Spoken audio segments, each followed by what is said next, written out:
When life is going well, most challenges feel manageable. You communicate, negotiate, or simply stand your ground until tensions ease. Yet, every so often, you meet someone whose main project seems to be shrinking your confidence. Their approach may be obvious, a direct confrontation you can see coming.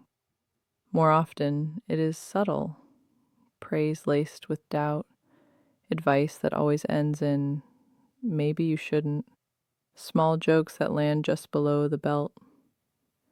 The common thread is that the better you do, the louder their need to pull you back. Overt hostility is easy to spot, but covert undermining leaves only traces.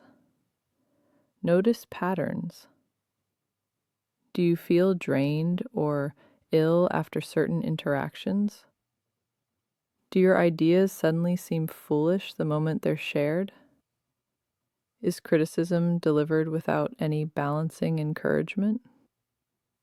These hints often cluster around a single source. Sometimes a worried parent watching a child grow independent. Sometimes a supervisor unsettled by your quick progress. Responding begins with strengthening your own footing. Robust physical health, clear routines, and trusted allies create a buffer against outside opinions. Good communication skills are next. Ask clarifying questions, reflect statements back, and keep the discussion anchored in observable facts. Many misunderstandings dissolve when intentions are surfaced. If the pressure still overwhelms you, step back, not in defeat, but to regroup. Distance grants perspective and space to rebuild energy. Use that pause to reflect.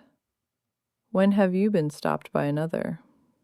When have you stopped yourself? Where have you offered harsh judgment instead of support? Seeing both sides dissolves the easy story of villain and victim and restores a sense of agency. From that grounded position, imagine practical ways to help, or at least coexist with, the person involved. Assistance might simply mean listening without defensiveness, or offering a clear boundary both can respect. Envisioning cooperative scenarios loosens resentment and widens the range of possible moves.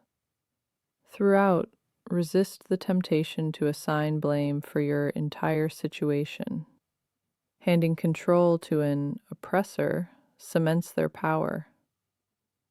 Instead, keep returning to the question, what part of this can I cause or change?